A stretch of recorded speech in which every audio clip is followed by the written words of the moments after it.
And welcome back to the channel, everybody. Here, Lucas from Mars, back again with another episode here of this coaching Carousel Dynasty in NCAA 25 with the UConn Huskies.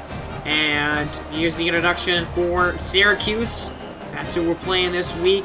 Here, Syracuse and UMass finishing the regular season here. This is the final two regular season games for us in year one, as we're looking to continue to improve on our 7-3 record going into this matchup. Syracuse right now sitting at, by basically 500 here. They're 5-5 overall, 2-5 in their conference and in conference games.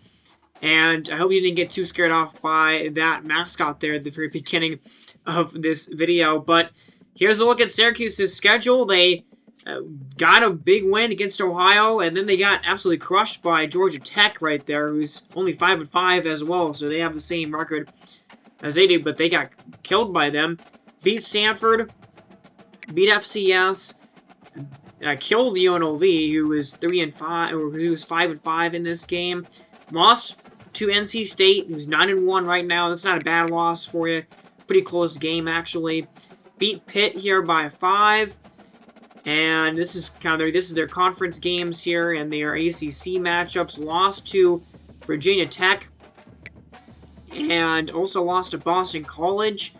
And both of those teams are basically 500. Cal is 7-5. They lost to them 7-10. I mean, super low scoring game there. So this is a Syracuse team that's lost 3 games in a row and is coming into that with that losing streak. So a team that we could potentially take advantage of. They are higher rated than us right now. They're an 82 overall team, and we're like an 80 or a 79 rated team. So they are better than us here going into this matchup. And they have John A. Gadsden, the second here, really good wide receiver, 91 overall, who is their best player. He's got excellent hands, 89 catching at 92 spec catch, and 86 catch in traffic.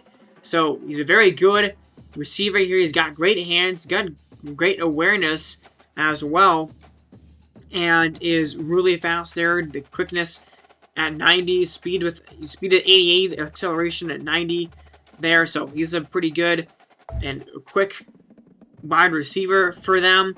Fan favorite road dog at Headstrong. He's got some quirks there, and that's a look at what his numbers are. So he's their tight end here, and he's had a decent season. He's gotten in the end zone 4 times so far this year. And here is their second best rated player, their best defensive player on this team. Somebody to focus in on here, Justin Barron, number 8 for them. And really good, or pretty decent run support. Good power here. His pass coverage sitting at 82 is 77 zone, 85 man. So he's a man coverage kind of guy here. That's what his specialty is.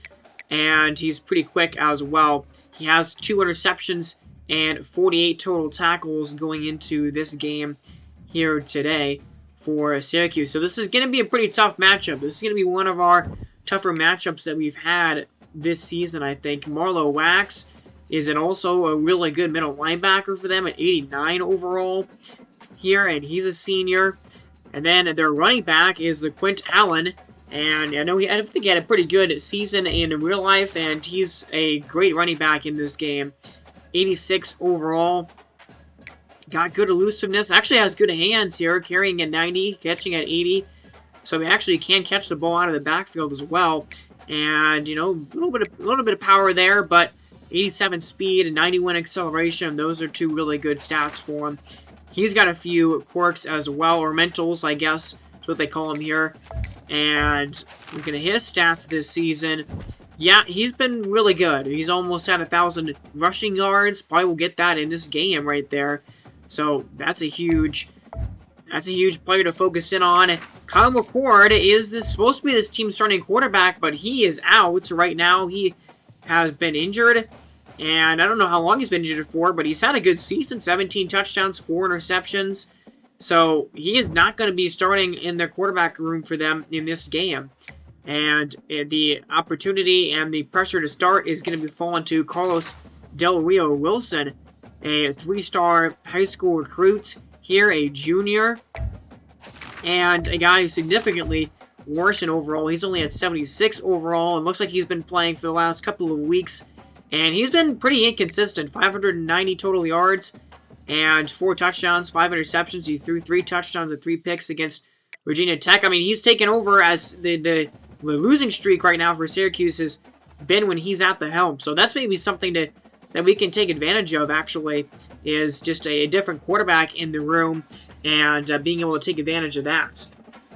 So you look at our stats here. Nick Evers, I mean, he's been pretty good this season. 17 touchdowns, 18 interceptions. That's obviously a lot. Going to be over 3,000 passing yards in this game. That's a pretty big milestone for him, actually. And sophomore here, so hopefully he can have a good end of the season and finish with a positive touchdown-interception ratio. That's a big goal for me as this year wraps up.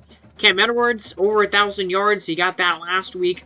16 touchdowns. Still one of the best running backs in the entire league. Victor Rosa has had a really good role in this offense. 514 rushing yards. He only had 2 rushing scores, but he has been very good in the passing game. He's our leading receiver. And I don't see anybody getting to 1,000 receiving yards this season. I mean, we have 3 games technically left this year because we have 2 regular season games and then our bowl game. So, you know, potentially Victor Rosa, if he has a good game in this episode, that's definitely possible for him to be able to get there. Brett Buckham, we saw him pop off in the last episode of this franchise, which was a couple of weeks ago, I do admit. It's been a while since I've been back and playing with UConn here, but yeah, I had 102 receiving yards there against James Madison with a touchdown. Had 2 touchdowns for 69 yards against UAB, so he's coming off his best episode in a very long time in this whole franchise, probably. TJ Sheffield here. He hasn't gotten to the end zone recently that much. He has 6 total touchdowns, but he hasn't gotten to the end zone since the game against Wake Forest. So it's been a few weeks for him. I mean, not that he's had bad games. I mean, he had 100 receiving yards against San Diego State and 82 last week against UAB, but he isn't getting in the end zone nearly as much as he used to at one point in this season there. And you look at the rest of the receivers, Josiah Gatherings, 236 receiving yards for them, and then it drops off quite significantly from there. But you look at our defense, and you got Durante Jones and Julian Simone. Julian Simone is having an incredible season right now for us. 7 sacks, I believe that leads the team, and it does by 1.5 sacks, actually. And two-way Faluma Brown has 1.5. So, I mean, Price Yates got hurt earlier in the season, and I mean, it's really those 2 guys, Yates and Simone. They're the two sack leaders, but yeah, Tuamana Brown is, or not Tuamana Brown, but you know, one of those, our second guy in terms of rushing the passer and getting sacks is hurt, so that's kind of, that hampers our pass rush abilities just a little bit. But you look at their receiving numbers here and what this team looks like receiving-wise. I mean, Justin, I actually didn't see his first name, but Ross Simmons is the leading receiver by over 100 yards right there with 734 of them. And then the defense, Marlo Wax, has 3 total sacks this year. Not sure if that's the team lead. It is or not. I mean, there was Wilson Jr. there with 7.5 down at the bottom. And I mean, it seems like they've gotten a decent amount of interceptions here. So yeah, Deion Wilson Jr. with 7.5. Jobpetit Jr. there with 5.5. I don't know how to really say that guy's name, but Justin Barron has 2 sacks. Clark has 3. Marlo Wax has 1. Darian Chestnut has 1. Marcus Washington also has 1. So you look at this team and where they rank in the ACC. They're, you know, bottom third. They're the 4th last team offensively in the ACC. They have an 82 overall offense, 82 defense, an 82 overall team. And, you know, their passing numbers haven't been amazing. They've been pretty decent. I mean, you know, average, middle of the road. Their running numbers haven't been too bad, though. I mean, over 1,000 rushing yards at this point in the season is pretty good. But their defense has been actually pretty sweet for them this season. They're the 2nd best defense in the ACC, which does kind of scare me a little bit here. I mean, that's really the focal point of the game that we're watching, is how good is this defense, and it might be one of our best defenses that we've faced all season besides maybe Arizona's defense that we faced really early on in the year. But they're not great on red zone efficiency, 42% on the season there, and turnovers they have a 0 turnover differential, 11 giveaways and 11 takeaways for them, so that's not a bad part of their game. But let's get into it here. Let's get into the first of a couple games in this video, and we start out on defense here, and our defense, Syracuse, is trying to drive. They have an early 3rd down and 9 that they convert. Gadsden with a big reception, and then another one. Pena here with a big catch all the way down, inside of the 20-yard line now, or basically right at the 20-yard line. And a missed field goal here by Dinenberg. I mean, it seemed like a pretty simple kick, and he misses it. So Syracuse drives, but they don't get on the board, and they miss out on an opportunity to get some points. Trying to scramble is Evers, and he is hit and taken down behind the line of scrimmage there. That's not a great start to your drive, and now it's 3rd down and 9. And Evers is trying to go outside, and he was trying to find a receiver there. I believe he was trying to find Sheffield on the corner route, and the throw is not able to connect right there. So now it's a 1st down and 10, but we have the ball all the way back here at the 5-yard line, or I think we're at the 6 right here, and we're up to the 10, but this is a 3rd down and 8 here, going over the middle, and it is nearly intercepted. Oh my goodness, it bounced off the defender's hands like 3 times right there. So we don't score there, we don't get a 1st down, and Syracuse has amazing field position. 4th and 2, they get points. Not a touchdown, but they do get points, and we're already into the 2nd quarter here. So we've had the ball 3 times, and we cannot do anything with it. That throw is also incomplete. And we talked about the Syracuse defense, one of the better ones we played. Really slow start for us right now. There's a throw outside, trying to hit Victor Rosa on the out route, and the pass is overthrown, and it is incomplete. We had to put the ball away again. And, Nick Evers, that should be a pass that you complete every time you throw it, basically, when he's wide open like that. But that pass has been often missed by Nick Evers this season. And Syracuse here will take advantage. They score and get on the board again. So right now, UConn has one. I don't think they have a 1st down yet. But Evers is going to do it himself here. He takes it right up the middle, and he scrambles for a huge gain. All the way up to the 45-yard line. That was a rush of 19. Gets our first down of the game here in the 2nd quarter. Dropping back is Evers. He's going to fire and completes it. A 6-yard reception there to Sheffield. That's only the 2nd completed pass by Nick Evers in this game. But now UConn is on the move here on offense, and we're going to give it to Victor Rosa. Wide open hole. Nobody there to stop him. He gets a gain of about 10 right there. And now we're at we're just inside of the 40 here, at the 39.5-yard line basically. And back to pass here after a hurry up. We go to the outside. That's a catch made. Another reception by Sheffield. That one went for 8 yards here. And now it's a 2nd down and 2. And another give to Rosa. Goes up the middle for a gain of about 5 right there. And a new set of downs. Already clock kind of winding here. 5 minutes, 40 seconds to go here in this quarter, as dropping back to pass. Evers has got a lot of time. He's floating it downfield, and he's got his man. It is TJ Sheffield. Went to him for the 3rd time in the drive, and he gets in the end zone. After a 3-week drought of no touchdown catches for our number 2 receiver in our offense, he strikes Peter right here on that play action strike from Evers. 40-yard touchdown throw from Evers to Sheffield, and UConn is going to get on the board. So it's a 7-10 game. The defense comes up here and gets another stop for us. We're going outside. That's a great catch by Nick Harris, all the way out to near the 40-yard line. That was a great catch right there. Now we're at the 40-yard line here. 2nd down and 10. Man in motion. It's a jet sweep. And there goes Skylar Bell. He's wide open, and he goes to the outside, and he gets a big gain. That was Darrell Robinson, actually, our freshman running back, though we haven't featured as much in the offense here in the later part of the season, but he's still a freshman. He's going to be a significant part of this offense next year, you would think, as that was a play that kind of got screwed up there. It was a mid-screen that Gatherings caught, somehow got 4 yards out of it, and now it's a 3rd down and 6. And just dumping it off to Harris here on the stick, and he's going to get a huge gain right there. He's got a couple of catches, 30 yards, as that was about a gain of 5 there. Now at the 26, dropping back is Evers. He runs out of time, and he gets taken down.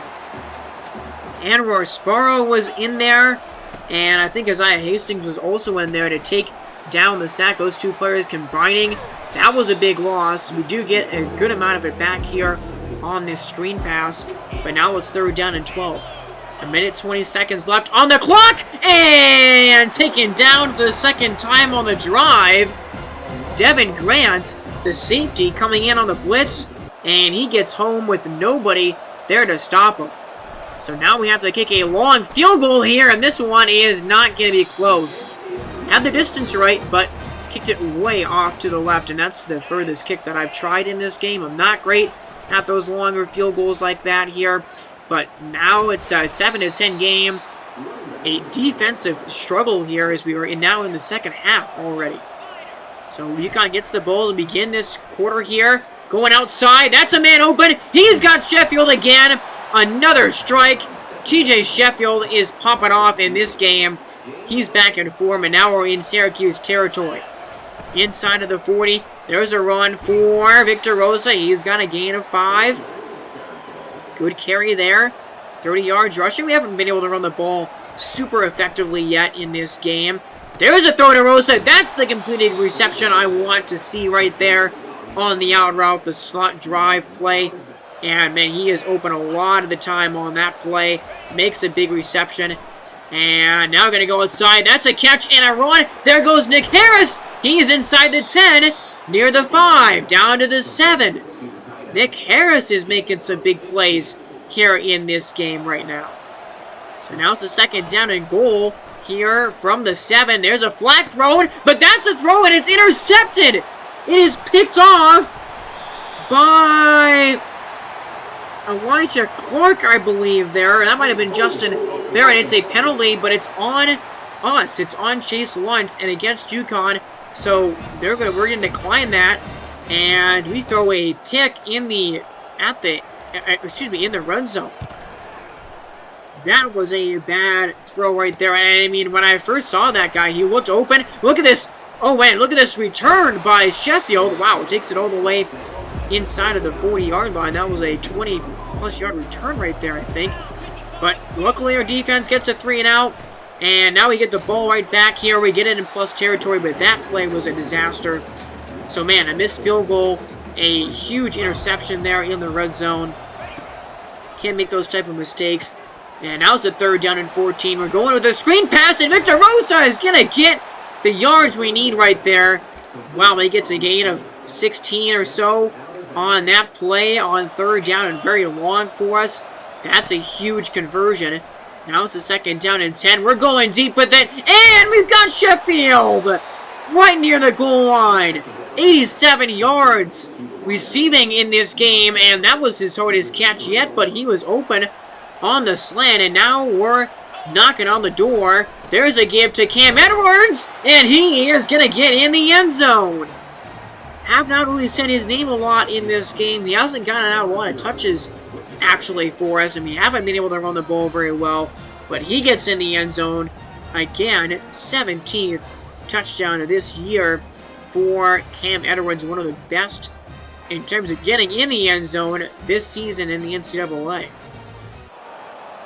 So we now take the lead here, 14-10. Our defense will come up with a stop, but we're forced into a tough spot here as it's 2nd down and 11. We try to run the ball with Rosa. We don't get anything. Now it's a 3rd down and 12 from the 2. Edwards does get out of the shadow of our own end zone there with a gain of about 8 on that play. And yeah, he only has 7 rushes for 8 yards.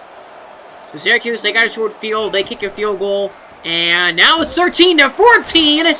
And running right up the middle, Derek McDonald takes us down.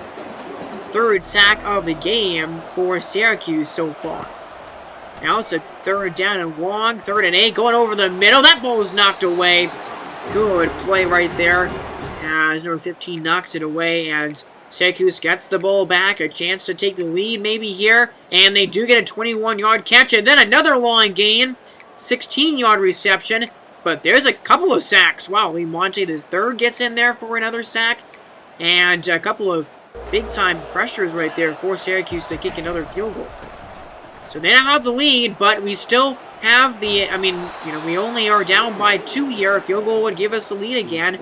Cam Edwards, that is his best run of the day right there. Now it's a 1st down here. 8 minutes to go in the game. There's a man wide open. It's Brett Buckham. He's got the catch. He's into Syracuse territory inside of the 45. And that's the first time we've actually said his name yet in this game. 28-yard reception for Brett Buckham right there to set us up really beautifully here. Play action. We're trying to go long, and we force it, and it's intercepted. Elijah Clark with the pick. And that was a mistake. That was a bad read by Evers. Double coverage there on that play action. And just trying to force something downfield, and we throw a 2nd pick of the game. So that's a huge play. Now Syracuse has the ball, but they don't do anything with it. Man, our defense has been so clutch in this season and in this game today. Hasn't allowed almost anything. Syracuse has just not been able to do much, and we haven't been able to do a whole lot. We know to move the ball at points in this game. Haven't been able to capitalize much, and we're staying on the ground here on this drive. That looks like our MO right now. Cam Edwards is back up to 40 yards rushing, so he's been rushing a lot better here recently. 3rd down and 8. Back to pass, and going over to the sideline. That's a catch, and that was a good throw by Evers in between a couple of coverages and a couple of guys there. A 10-yard reception for TJ Sheffield. Another catch for him. Now it's a 1st down and 10 here. Trying to go deep. We got Harris, and he drops it. Oh my goodness, Nick Harris just dropped a tutty. Look at this play again. He's got the man beat here on this corner route, and he just cannot catch that one. He might not have scored, but he would have at least set us up 1st down and goal. That's a brutal play right there. And now we try to complete a screen pass, and we can't. So there's 2.5 minutes to go here. We're trying to kick a long field goal, and this one has got no shot. 4th and 11, I did not want to go for it. I didn't trust myself kicking a long field goal like that, but I did want to go for it. And now we just give Syracuse the ball with an excellent field position. Just over 2 minutes to go, but they're throwing the ball for some reason on offense, and Isaiah Davis picks them off. Oh my goodness, our defense comes up with another monster play. Wow, Isaiah Davis sets us up in plus territory. Now what we got to do here is get another 1st down, run the clock, and kick this field goal to go ahead in this game. Syracuse is not calling their timeouts right now for some reason here.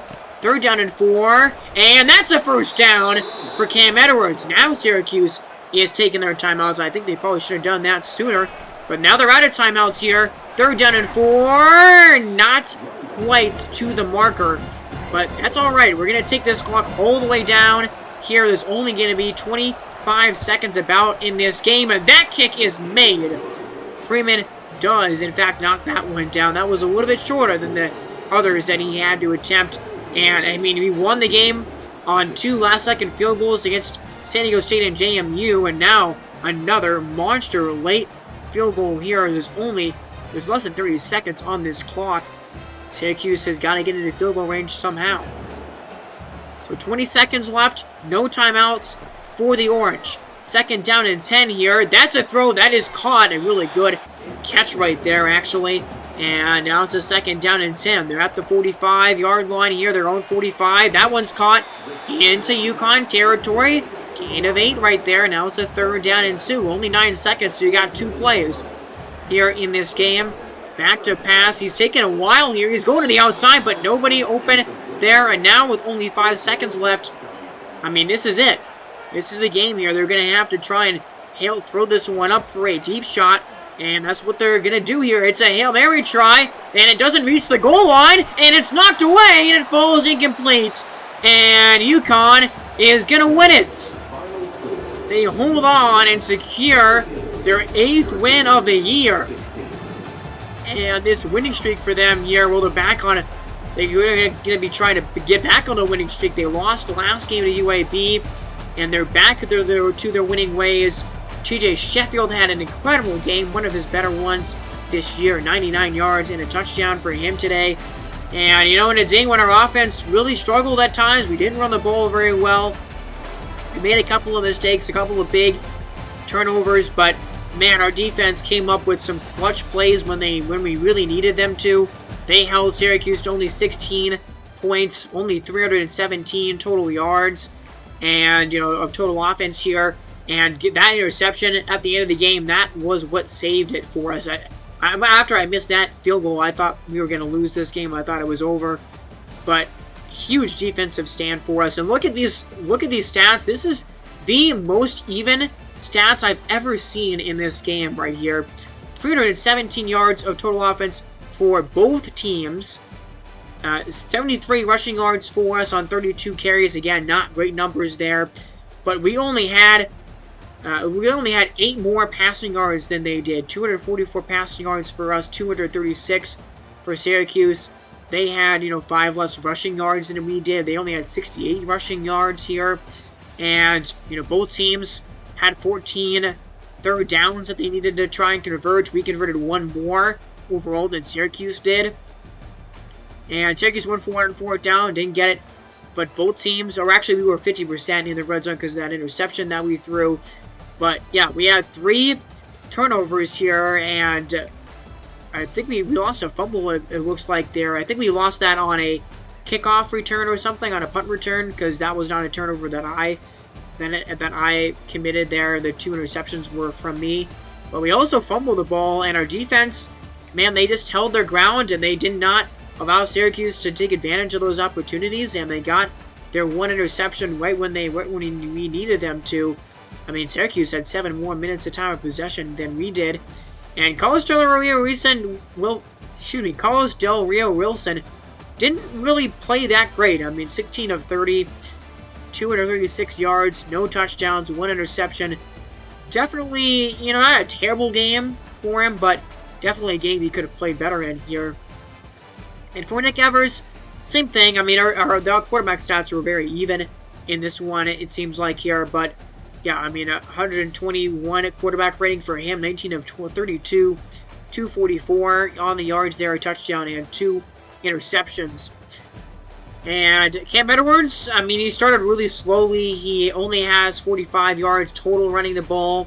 Victor Rosa had 41, but Edwards did get back in the end zone again. And, Nick Evers, 18 touchdowns now on the year. He now has 20 interceptions, though, on the season, and 17 rushing scores for Cam Edwards is kind of insane. LaQuint Allen had 69 yards, so we held him to only 2.4 yards per carry, so our rush defense was actually very good in this game overall. TJ Sheffield popped off, definitely our best receiver of the day. He had a crazy day of 99 yards on 6 catches and a score.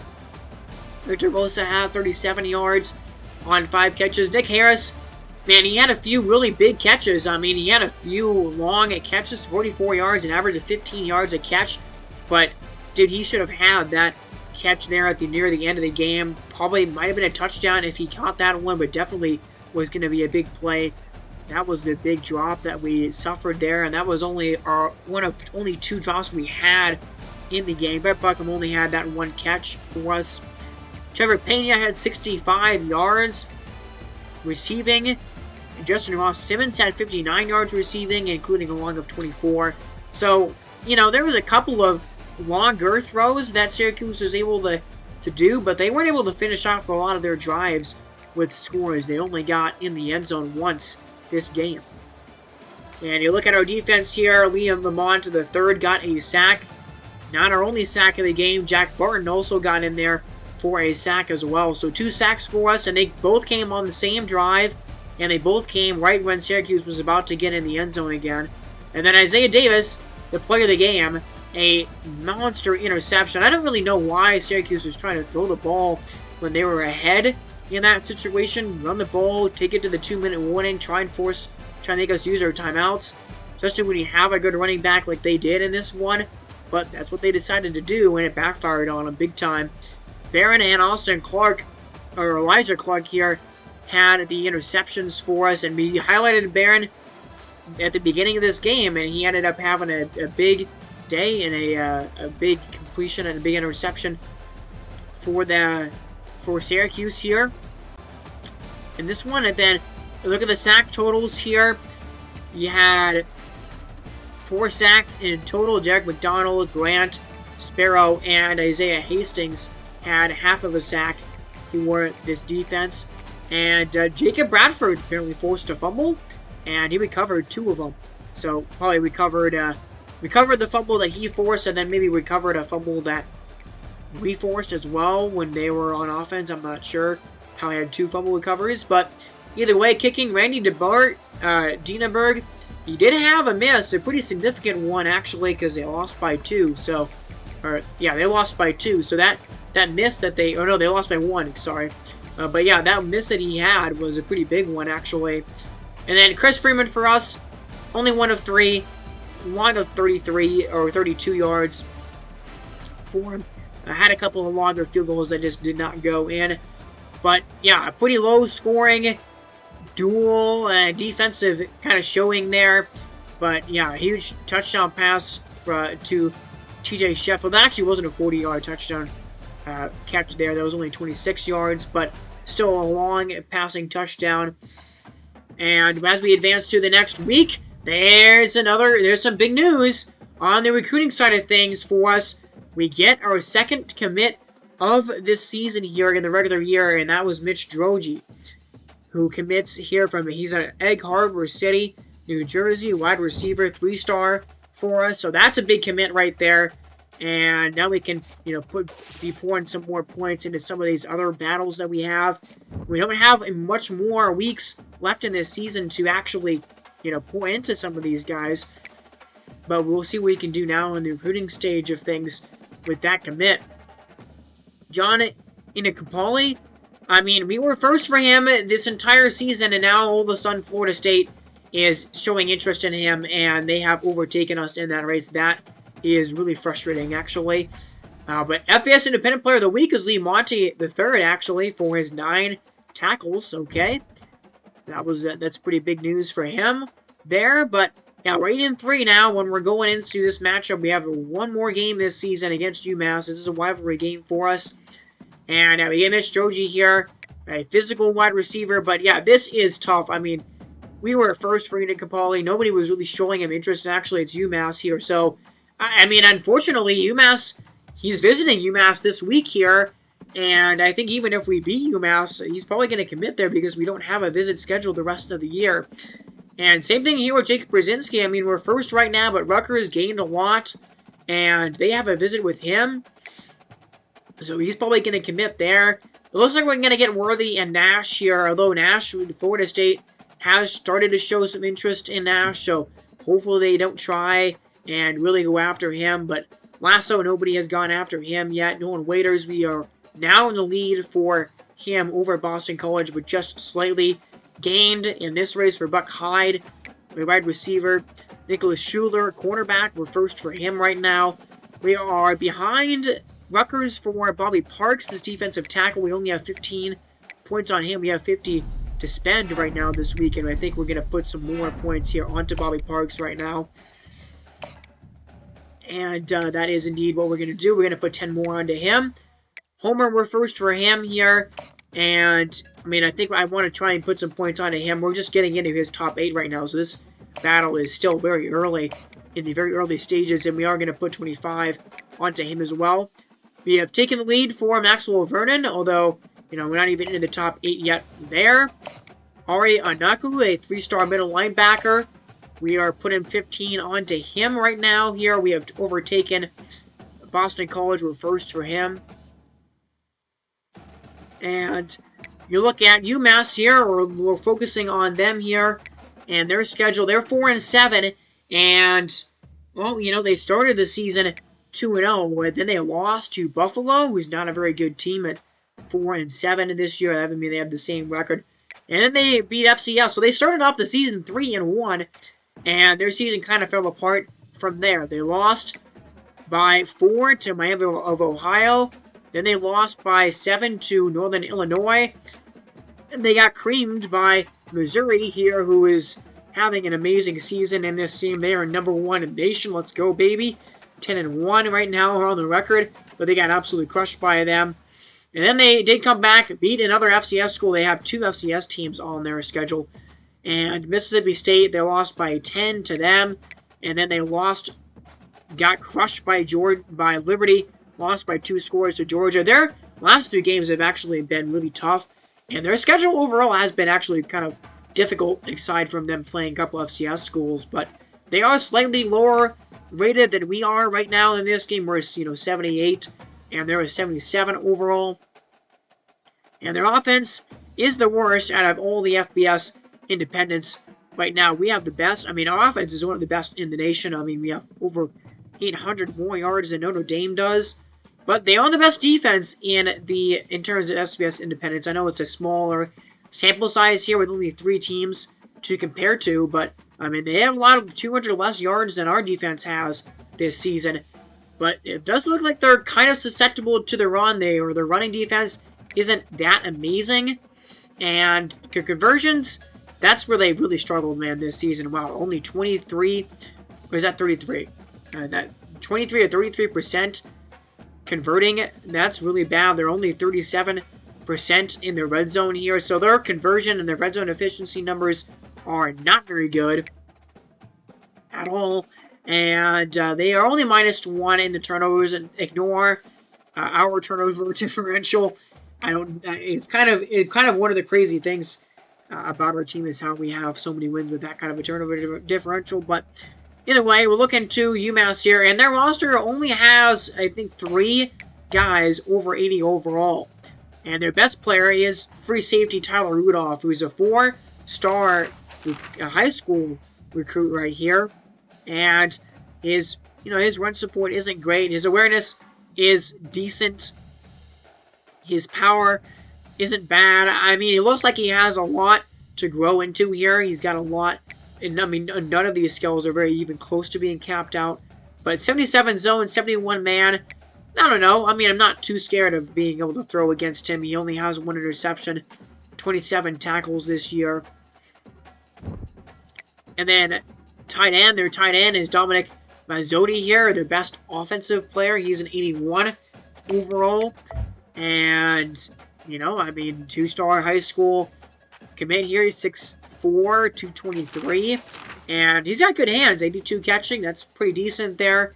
Our running is okay, but he's definitely a power tight end here. He's got great toughness, good strength right there, great injury.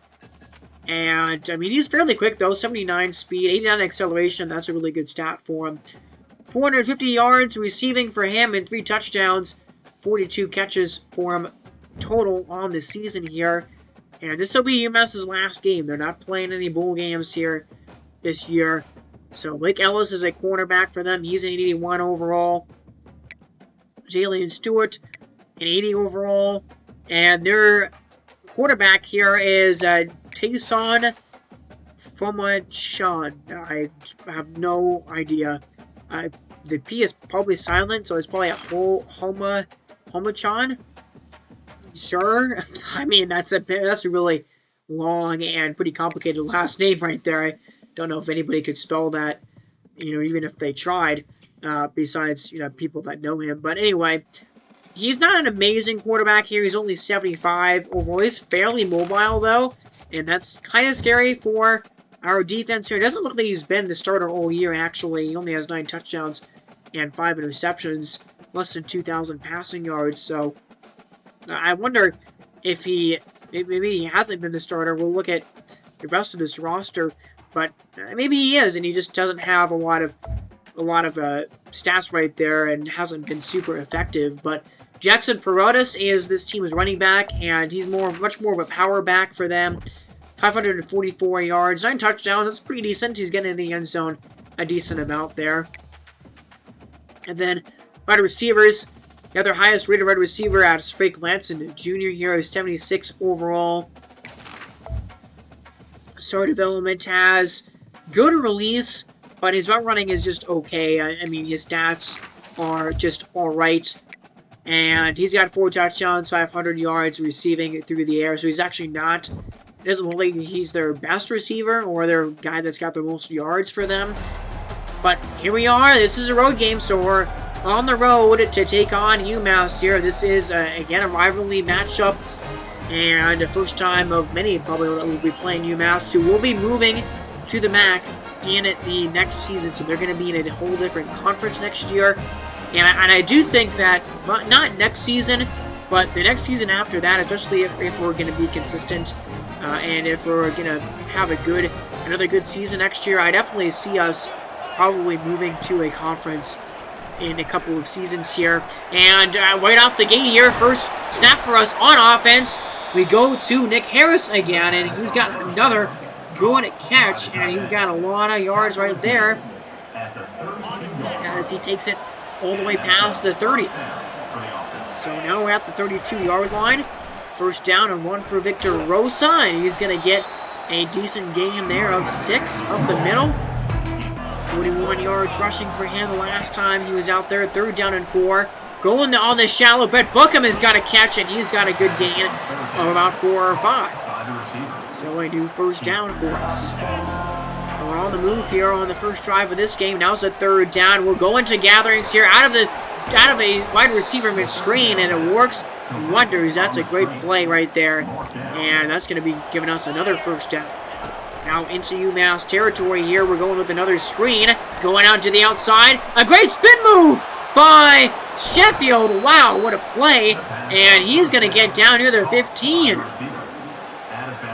Huge play by TJ Sheffield. A gain of over 10, about 15 right there. So now it's a first down and 15 for us here.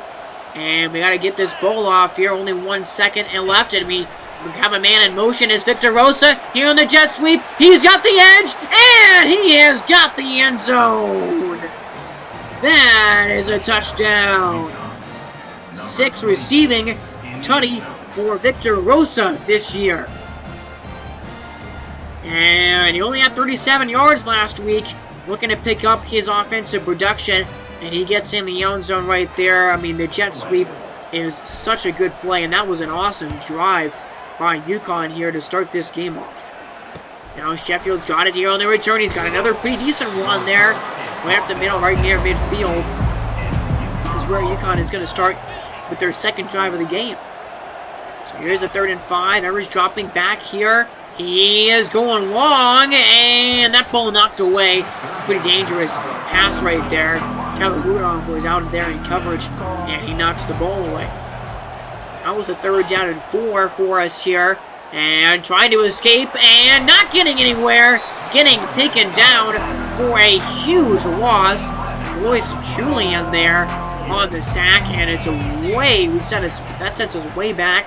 We have to put the ball away. Our defense comes up with another good stop.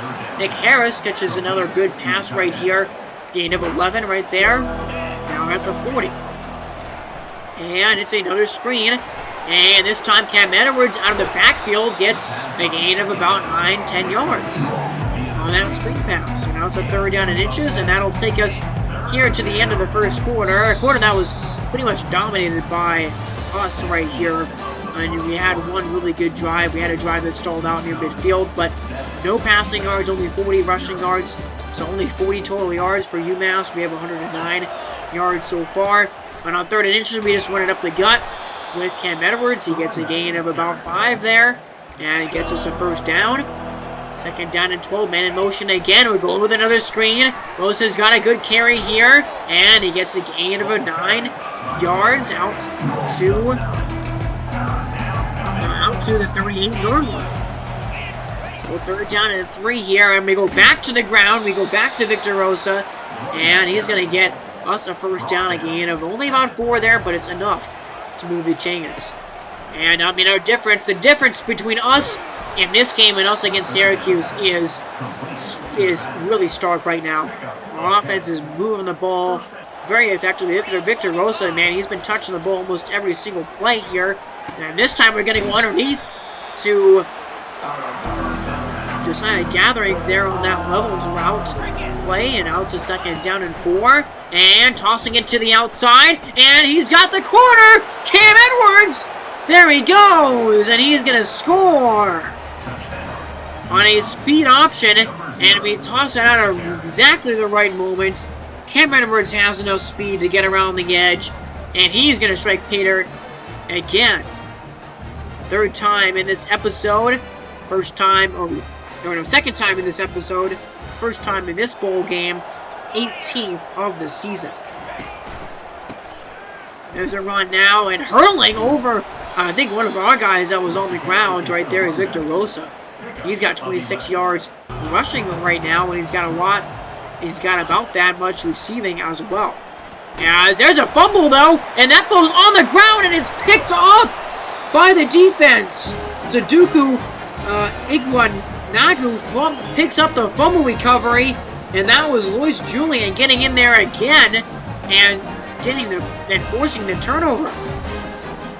So he already got in there for a sack earlier. He gets his second quarterback pressure of the game, and yeah, he just strips that one away from Evers. That's a huge play right there by this UMass defense, who really needed something to go their way in this game. Down 14-0, down by 2 scores. First down and 10. That play had no chance. That throw was not going to get there to the receiver. Now it's 14-3, or second down and 10. So here we go on second down and 10. Evers is back to pass, trying to go short. Here it is picked off. That's Darian Craig jumping the route and intercepting it. A huge play again on defense for UMass. And the second pass play after a fumble recovery that led to points, Nick Evers throws another interception. That's his 21st this year, and UMass, with a very short field, is going to score off of that. So, we had this game look like in hand. That's a huge throw on this slant. There is Sheffield that catches it again. Man, I love throwing it deep on that slant pattern if our defense or if our offensive line gives us time. Usually Sheffield comes wide open there. But, we were in control in this game for a major portion of it. 14-0 lead. Now it's 14-10. And now it's third down and 5. But this is going to be a great screenplay here. And we're going to get a lot of yards on that one. Now we're definitely deep inside of UMass territory to the 35-yard line. Man, in motion here on third down and 10 is Brett Buckham with a jet sweep. And Brett Buckham is not going to get very far, as there's a UMass player down and injured. And now it's fourth down and 10. We're kind of in no man's land. We can't kick a field goal from here, and we decided to not punt the ball away, so we went for it, and now we give the ball back to UMass here with 2 minutes to go, but we get the ball back, apparently, here, as UMass, maybe they went for it on fourth down, too, trying to make something happen, but we get the ball back here with 2-minute drill, up by 4. As we scramble to the line here on second down and 2. Evers is back to pass. Evers goes outside immediately, gets the ball out quickly, and gets it to Victor Rosa, who's got 66 yards receiving so far in this first half.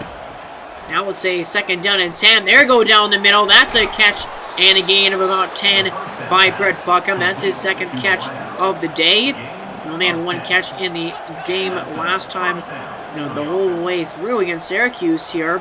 But now a minute 24 left to go, and that ball is broken up. A good play there on the defensive side, number 14, in there to break it up. Second down here. That's a good throw and a catch by Gatherings. That was that was actually number 5 for us. That was actually Skylar Bell right there making that play. And on third and 1, we run it up the middle. A minute left to go here. We don't want to give UMass any time with the football to try and do anything here. And We do hurry up here, and we run it again with Edwards, but we're not going to get anywhere. And I actually think that was a UMass timeout right there. So with 30 seconds left to go basically here in the half here, trying to scramble and not getting anywhere, only getting maybe a yard. Here's Nick Evers there, and that's unfortunate. Another timeout by UMass here. And 28 seconds left. We're going to try and kick a field goal. And that one is up, and it's off of the uprights and no good.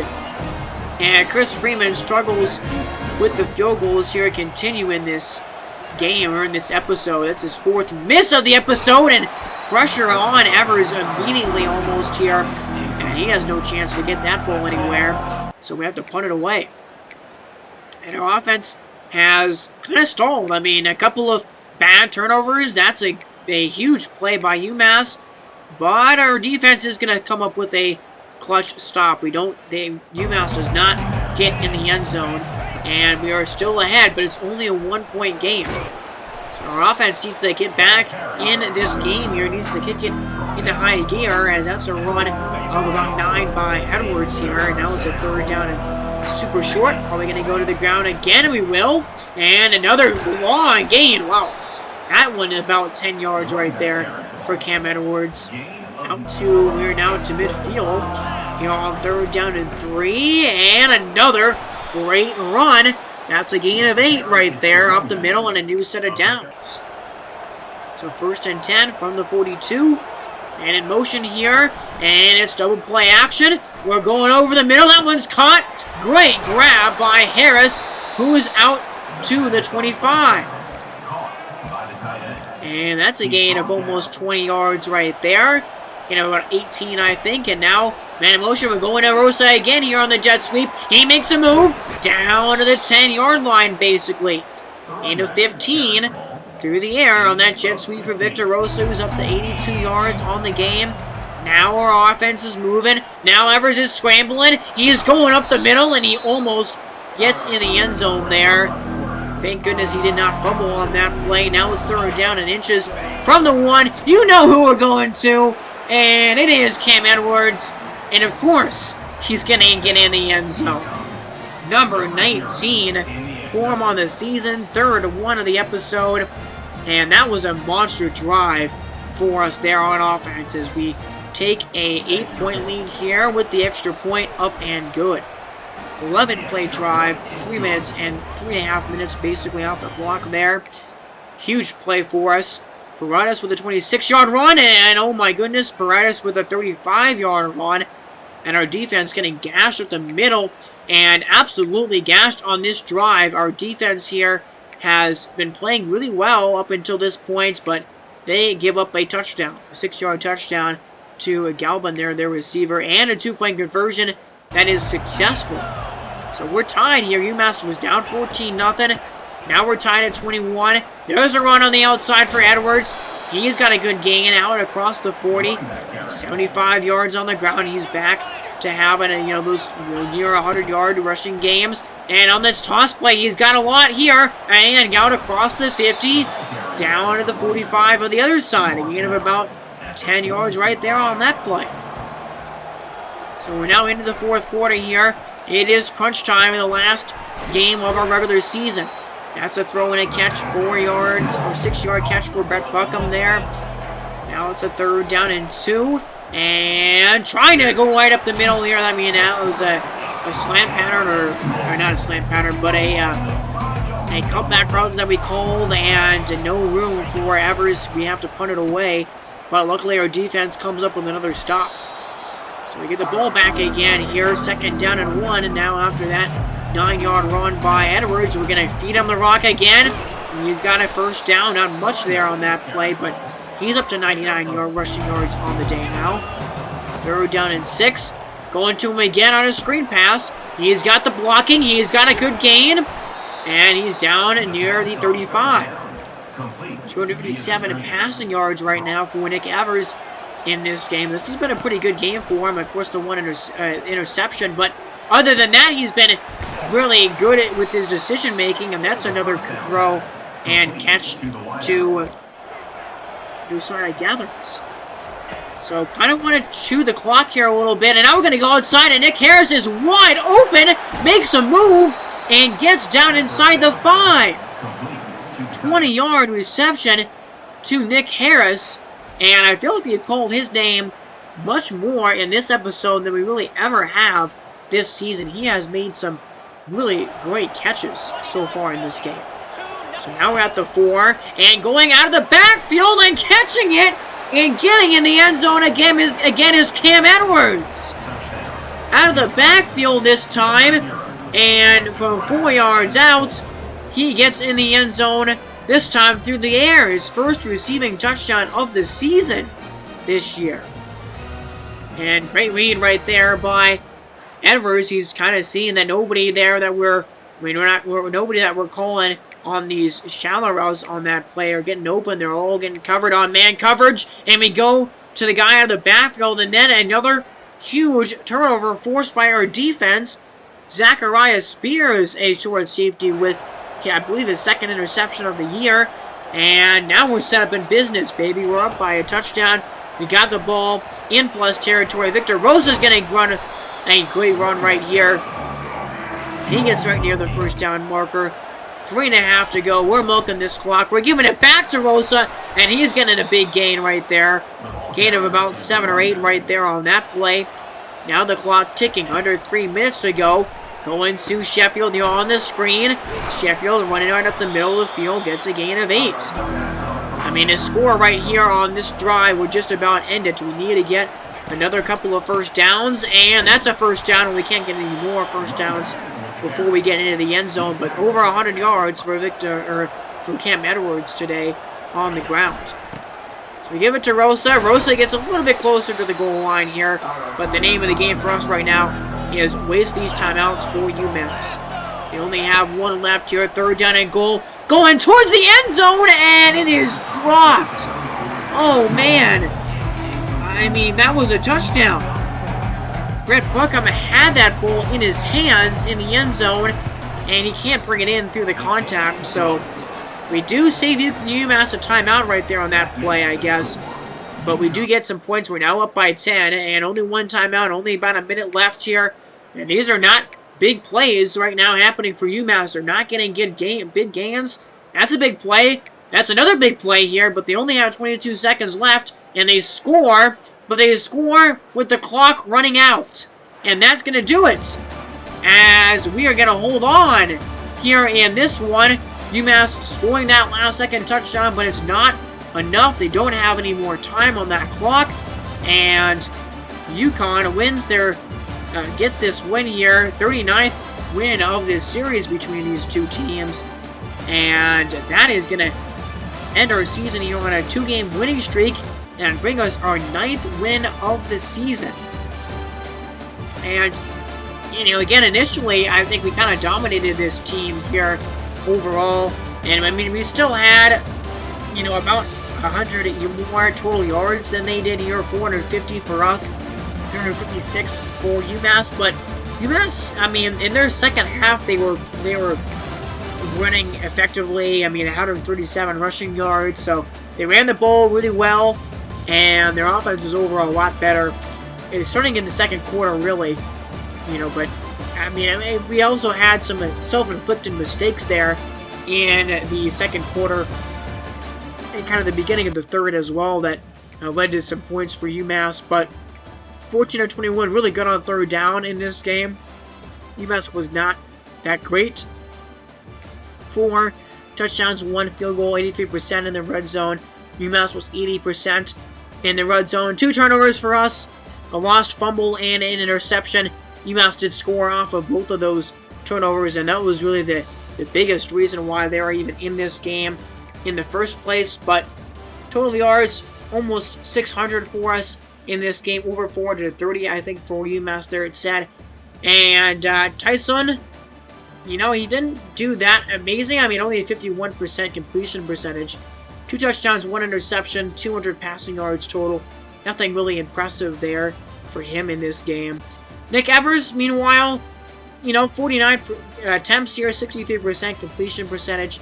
And overall, pretty good game for him. Over 300 yards, 2 touchdowns, 1 INT. I mean, I'll take those numbers. Those numbers are not awful by any means.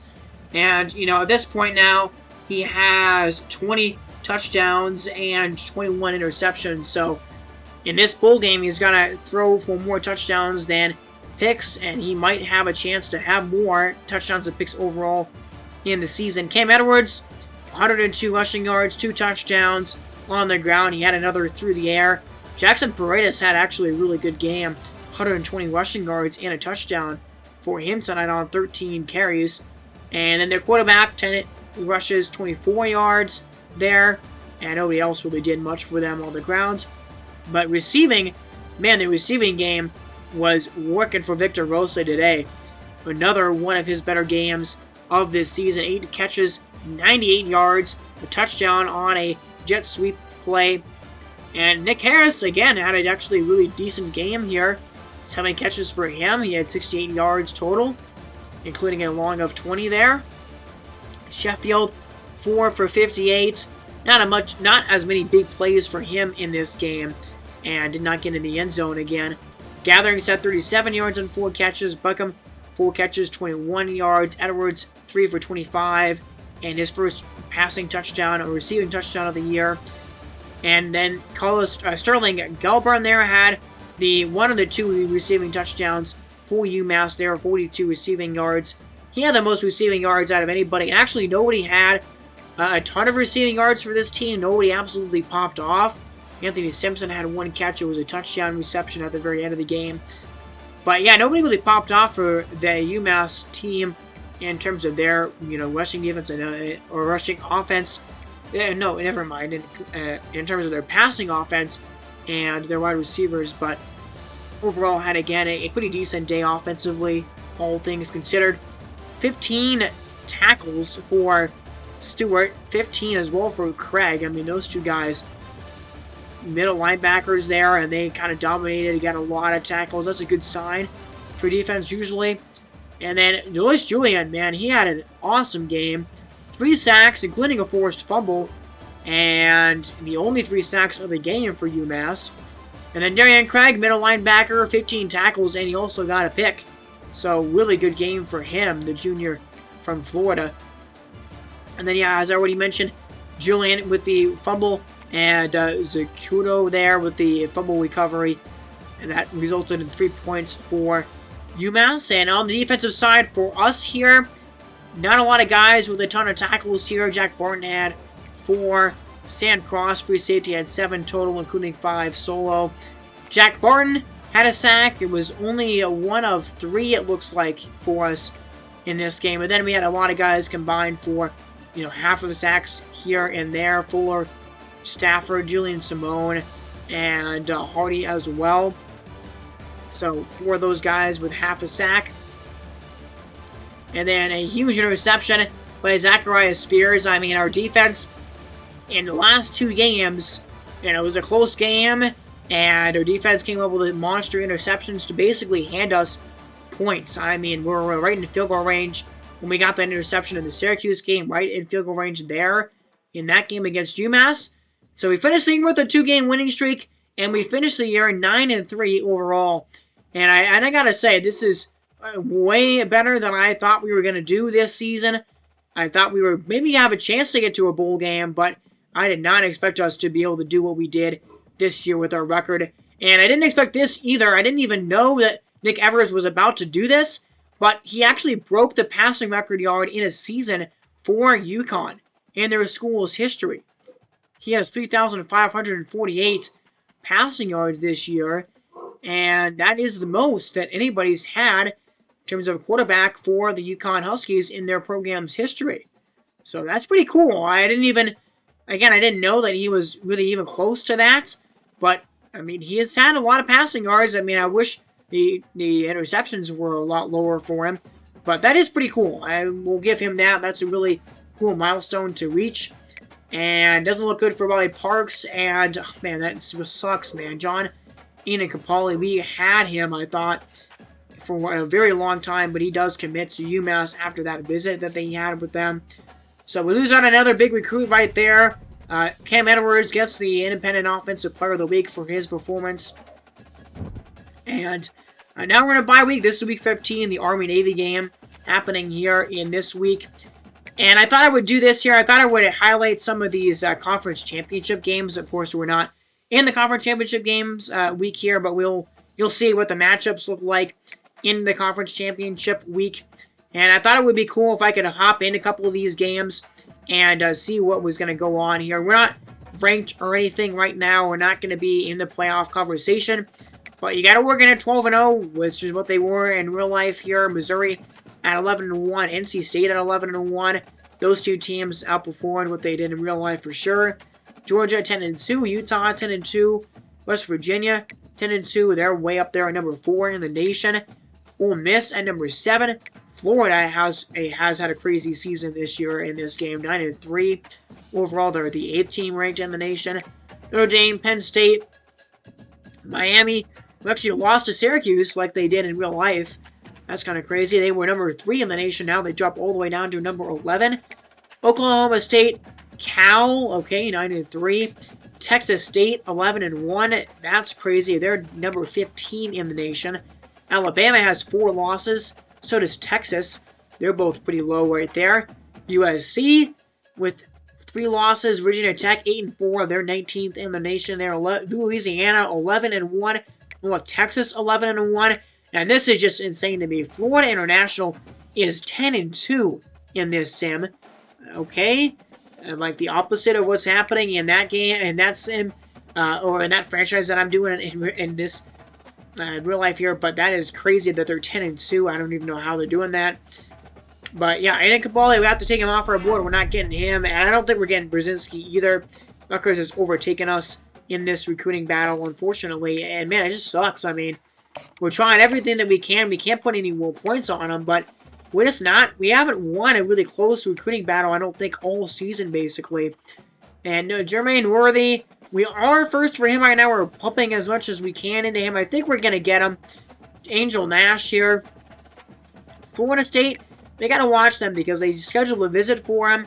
And if they're really, truly committed to going after him, I don't know what we're going to be able to do against a team like that. But we're first for Poole, for Lasso, first for Nolan Waiters here. They do have a visit, Boston College does here. And with 75 points at our disposal, I think we're going to put some more on to Nolan Waiters here. We want to win this battle. Here is a middle linebacker, run stopper. So we're putting 50 on to him here and moving him up in our board right there. So, and that's a good move right here. We're moving up Worthy as well. But, yeah, that's a big move. And you see Lasso there. And we go to Buck Hyde, who we're first for him, but just barely here. This race is close right now.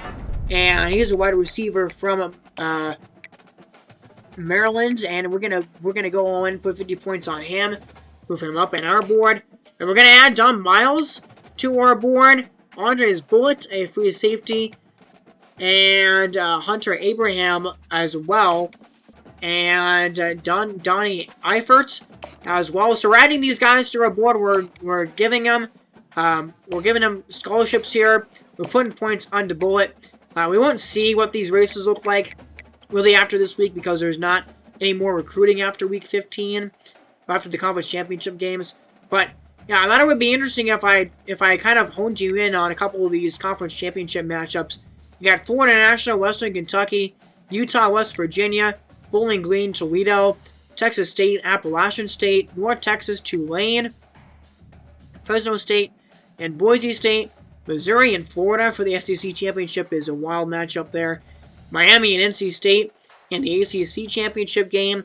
And the Big Ten Championship is the only one that actually matches what happened in real life between Penn State and Oregon. And that's a huge matchup there. And I actually went into this Penn State-Oregon game, and I'm going to show you some of the highlights from this game right here. End of the second quarter, right now, less than a minute to go, 3rd down and 5. The quarterback moving up in the pocket, trying to go to the outside, and that ball is knocked away. 4th down and 5, and I mean, Penn State is in no man's land. They're going to go for it here in this play. And ignore the commentating happening right now. I forgot to turn that off when I went into this game. But a deep shot, and oh my goodness, they get to the wide receiver here. That might be a tight end, honestly, number 3 for them. I'm not sure who that is. I don't know. I mean, I know some of the guys in the NCAA. This game has helped me know some of these players. I mean, I know Dylan Gabriel is this Oregon quarterback. He's going to drop to pass here. Less than 30 seconds to go, and that guy's wide open. Oh my goodness, what happened to Penn State's defense on that play? They allow a 50-plus yard touchdown strike. And Oregon is playing in these fire uniforms. These are here, they're hero jerseys. Oregon's got the best jerseys in the college football. Trason Holden, though, was wide open here on this route, and Dylan Gabriel's not going to miss a play like that. Wow. So both teams with long touchdown strikes there at the end of the first half. And Oregon was down in this game like 24-7 or something. They've come all the way back, and they're going to take the lead as Gabriel is going to go to the end zone. And he's got, I believe that's their tight end right there, number 3 in the end zone, and Oregon takes the lead. They're up by 7 here. We're in the fourth quarter, 8 minutes to go in the game. Drew Aller, I think, is this team's quarterback, and he is going to get sacked. Taken down by Bassa for Oregon, and now it's 7 minutes to go here. And flipping it. Okay, wow, a speed option. He got that ball off just in time. Now it's a 3rd down and 1. Quarterback is back to pass. He's going to get hit and sacked again. Taken down. Oregon's pass rush gets home again. Now it's a 4th down, and this is basically the game right here. 4th down and 6 with Penn State down by a touchdown. 6 minutes to go in the game. Quarterback back to pass. He's getting pressured, and he gets hit again. I believe that was a 6th sack of the game for the Oregon defense. Man, getting a lot of pressure on the quarterback. They get the ball back, and then a huge throw to Stewart, who scores 64 yards. And Oregon now up by 2 scores. And they scored again. Penn State couldn't do anything. And that's how that game ends. So some fireworks there at the end of the second half. I mean, it looked like it was a raw. I mean, Dylan Gabriel absolutely popped off. My goodness. 254 passing yards and 5 touchdowns. That's insane. But, you know, it was actually a close game there until the fourth quarter, really. I mean, I think the score is a little bit more deceiving of how close that game was. But Oregon, they win the Big Ten Championship. They're 13-0 on the season, just like in real life. They're going to be that number 1 seed in the college football playoff in this sim here. And, of course, this is frustrating, man. Angel Nash is now all of a sudden favoring Florida State. That is really brutal, man. We just cannot find a way to get some of these guys. I mean, this is kind of ridiculous at this point. And now Hunter Abraham has locked us out because Alabama is showing interest in him all of a sudden. That's brutal. Boston College is now showing interest in Maxwell Vernon. So it's just all going bad. I mean, recruiting this year has been, for some reason, super tough for me. And especially this UConn Dynasty. But man, Dylan Gabriel wins the Heisman. I mean, he was one of those guys, one of those runner-ups in real life. 43 touchdowns, only 4 picks. And this is a surprise. Best running back is going to actually go to Cam Edwards. I mean, 213 carries, 1,167 rushing yards, and 19 touchdowns. I think 19 touchdowns were among the best in the entire NCAA this season. And, I mean, those rushing yards are no joke. That's a lot of rushing yards right there. So that is an awesome honor for Cam Edwards to get. And we know who we're going to play in our bowl game. It's going to be against the Liberty Flames in the New Orleans Bowl. So, yeah, I kind of wish I got matched up with a team that I haven't already played in this game. And if you have watched the FIU Dynasty, you should already be familiar with Liberty and what they're about. They got a great running back in Quentin Cooley. And Keaton Salter is their quarterback. He's a really good mobile quarterback.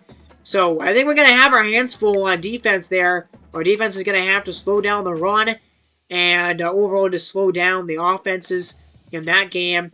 And you look at the matchups here. Utah beating West Virginia. Florida International falling to Western Kentucky. Toledo winning over Bowling Green.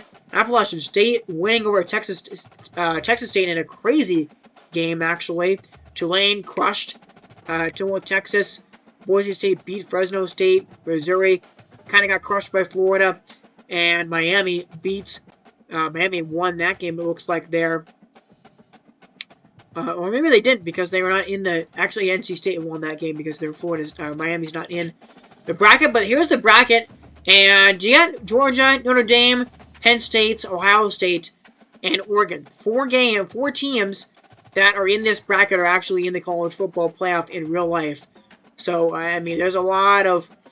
Tulane was maybe going to be there for a minute this season until they lost their last couple of games of the year. But that Florida getting a top 4 seed is kind of crazy. But yeah, that's the matchup for us here in this next episode against Liberty. Liberty 10-2 this season. They're kind of no joke. I mean, I think they're about the same as us ratings-wise, but we cannot take this team lightly. And so we'll play them in the New Orleans Bowl next time on this channel. But the next episode to come out will be an NCAA show video. And then it might actually be this bowl game. I think I want to finish off year 1 in this series here and play Liberty. So that might be the next game that you guys see. Or actually, I think it's probably going to be FIU. We're going to finish off year 1 in that game. We have 1 game left on their season there. And I hope you guys watch this one. There was a kind of a long break between the last couple of episodes. I've been busy just being back home with family and traveling and everything. But yeah, this one is out now, and I don't know if I'm really going to be able to record. I mean, I'm going to be in Arizona with family next week, so we'll see if I can record another episode for you guys next week. But either way, thank you guys for watching. Remember to subscribe to the channel, like this video if you did enjoy it. And I will see you all in the next one. Happy holidays. Merry Christmas, everybody. Hope you're having a great time with family and celebrating the holidays. Whatever you do for that. So, thank you guys for watching once again. Have a great day, everybody, and God bless.